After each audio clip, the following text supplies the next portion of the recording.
045 041 224. Email aguasclaras-2020@hotmail.com. Nos encontrás en las redes como Insta, Aguas Claras Río Cuarto.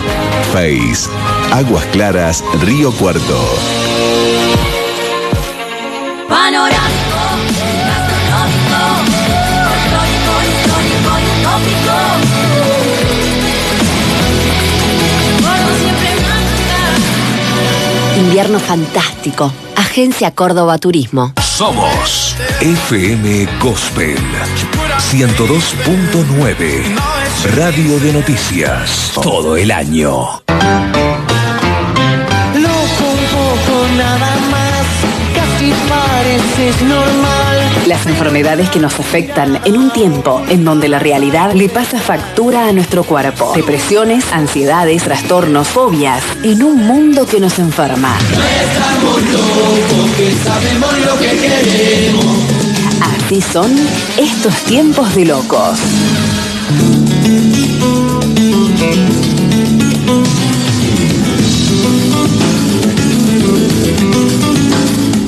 Bueno, recibimos en la mañana Así Son las Cosas, como todos los lunes, a Mariana Barrón, la operadora terapéutica, en el espacio auspiciado por la Clínica Philippe Pinel y la Fundación Enrique Ara. Hola Mariana, buen día, Hola. ¿cómo va? ¿Cómo están? Muy bien, muy bien. Bueno, este mes de junio que cierra tiene a los narcisistas como lugar de observación. Así y en la política, ayer vimos, muchos de los fracasos de la política están ligados a esos narcisismos que no les hace ver la realidad. ¿Es un padecimiento, es una patología el narcisismo? Sí. Bueno, primero estoy más descansada que ustedes, que me imagino que habrán estado toda la noche por... Cansados pero felices. Sí. Bueno, primero quiero ir por partes porque hay mucha divulgación sobre el tema. Si uno se mete en las redes sociales, un montón de videitos sobre narcisismo. De hecho, el 1 de junio fue el día de la concientización sobre el abuso narcisista. Digamos que del total de la población... ¿Qué es un narcisista? Bien, hay como un 2,5%, pero si hablamos de puestos de poder, como la política o puestos jerárquicos, puede llegar hasta un 20%. Y ahora, ¿qué es lo que es? Digamos, para diferenciar, el narcisismo es un trastorno de personalidad que uno puede tener. Otras veces hemos mencionado trastornos de personalidad y hablamos que un trastorno de personalidad es un conjunto de rasgos de la personalidad que determinan la conducta, que son repetitivos y que empiezan a traernos problemas a nivel funcionamiento. ¿Qué quiero decir con esto? Que uno puede tener, uno va a decir, mi tía es re narcisista porque le gusta sacarse fotos sola. No, uno puede tener rasgos narcisistas, un cierto porcentaje de narcisismo es sano, es saludable, tiene que ver con el amor propio, pero cuando hay un trastorno de personalidad, hay una baja en el registro de la otra persona, que es esto que vos mencionabas de las malas lecturas a nivel político. Entonces, ¿cuáles son los rasgos persistentes en una conducta para que yo diga tiene un trastorno de personalidad narcisista? El primero es la falta de empatía. Falta de empatía, vos vas a tener una percepción exagerada de sí mismos por encima de los demás. Y que cuando yo te digo una percepción exagerada de sí mismo, esa percepción exagerada, grandilocuente, vos los vas a escuchar que ellos están para más, que ellos tienen una misión, que están para cosas mejores, que tienen más derecho que los demás. Esa percepción exagerada se traduce en la idea de que ellos... como te digo, tienen más derecho a recibir cosas, atención, regalos o lo que sea que el resto de las personas. Entonces, en el narcisismo vos tenés esto. No hay una desaparición total de la empatía. Acá quiero marcar para que no sea tanto lío. Cuando uno habla de narcisistas, también viene esta otra cosa que son los psicópatas. Uno dice, ¿cuál es la diferencia entre un narcisista y un psicópata? Hay muchos puntos en común, si vos te pones a ver los criterios de diagnóstico, uno es la mentira, la manipulación, la falta de empatía, el utilizar a otro como medio. Los narcisistas y los psicópatas comparten estas cuestiones. La diferencia está en que un psicópata además tiene ciertas cuestiones biológicas u orgánicas funcionando que tienen que ver con el control de los impulsos y con el reconocimiento de otro como ser humano. Entonces, un psicópata no tiene empatía, ninguna, pero además no tiene la necesidad de agradar. Y ahí está la diferencia fundamental entre un narcisista y un psicópata. La necesidad de agradar. Un narcisista necesita, ante todo, conservar su imagen pública.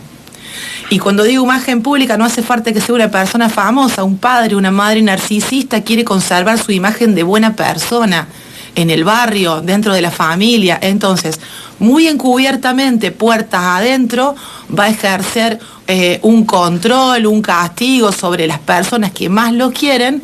En cambio, con las personas a las que quiere impresionar o conquistar, va a ser siempre encantador. Por eso el narcisista ante todo es un gran hipócrita. ¿Cuál es el límite? Porque en muchas actividades, una de ellas es la política, Sí. hay primero lo que hay que tener una confianza en sí mismo, ¿no? Sí. Porque si vos no confías en vos mismo, se hace muy difícil Bueno, hay ocupar un punto lugares re en donde hay crucial mucha que tomar. puja.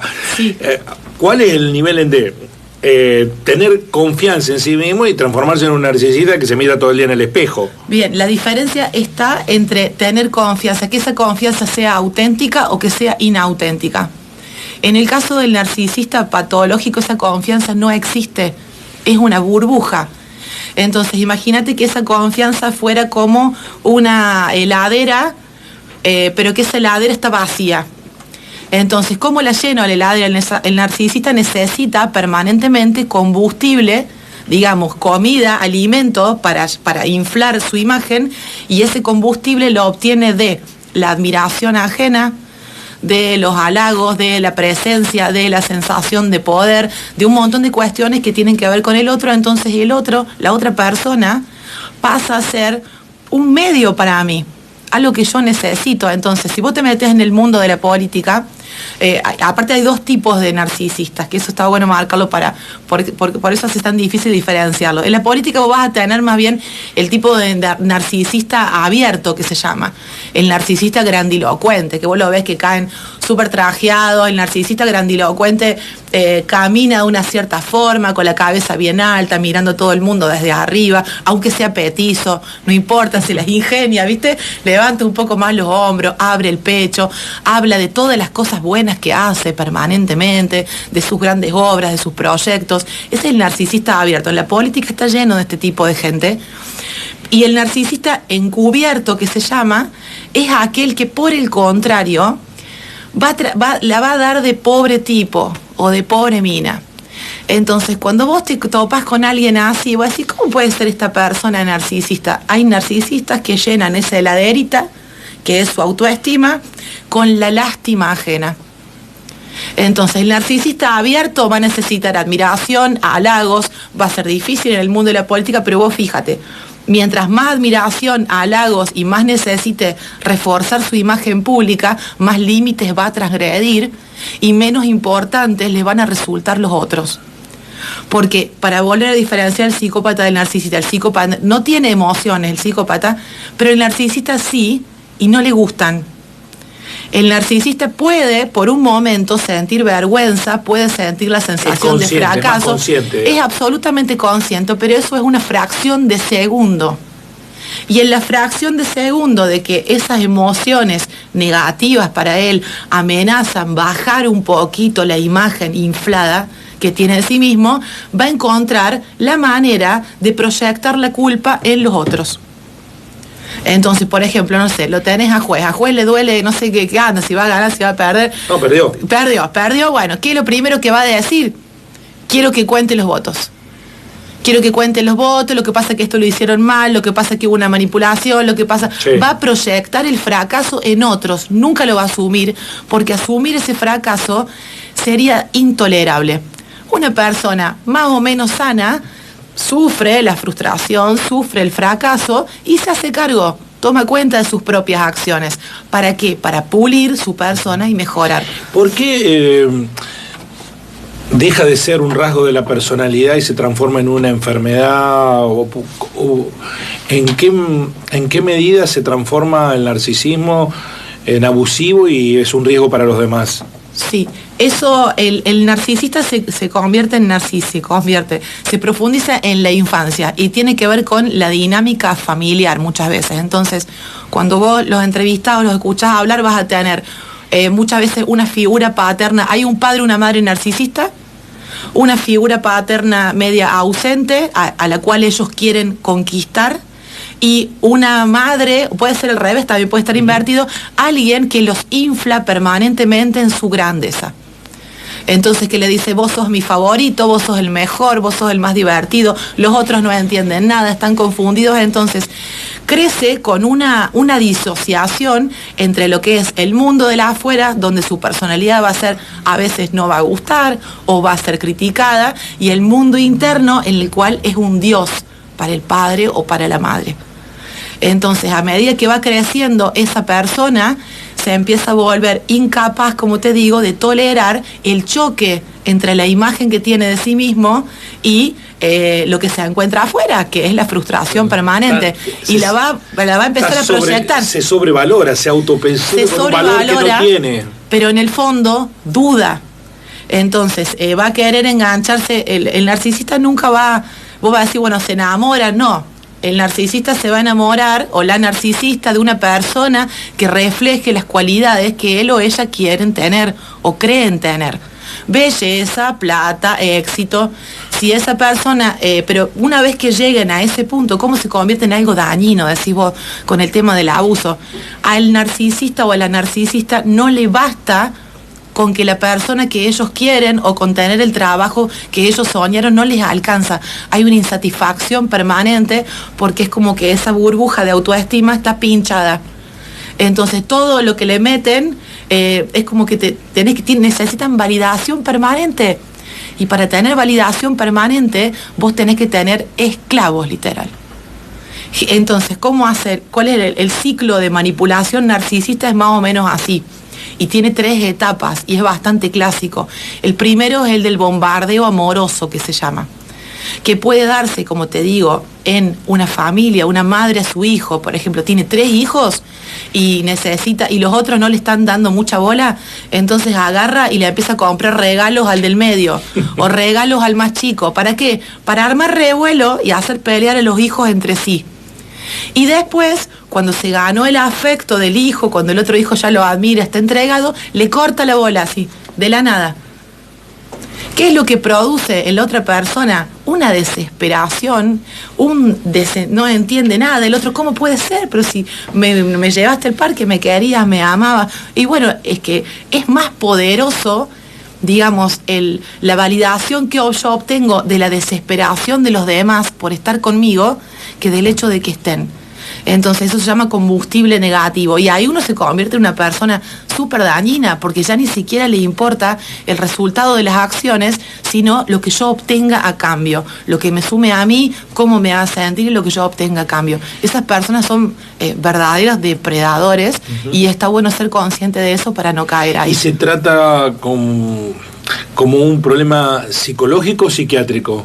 Se trata como un problema psicológico, porque te digo, un trastorno de personalidad, pero rarísima vez un narcisista va a ir a consulta. Sí. Rarísima vez. No ve el problema. No lo ve, no lo quiere ver. Por eso te digo, hay fracciones de segundo en que la persona se da cuenta, pero bueno, eso le pasa a muchos políticos. Es mucho más cómodo echarle la culpa al otro y no muchos periodistas. El mundo del periodismo también es narcisista. El mundo del espectáculo, el mundo de la política, ¿saben dónde? El mundo de los médicos. ¿Sí? Entonces, por ejemplo, dicen que en el mundo hay un libro que está muy bueno que se llama La sabiduría de los psicópatas, que dice como que, bueno, hay polémico que los psicópatas son personajes que necesitamos en nuestra sociedad porque son los que tienen que tomar las decisiones más difíciles. Por ejemplo, tomar una medida económica que haga morir de hambre un montón de personas. Una persona muy empática va a dudar mucho antes de tomar esa decisión.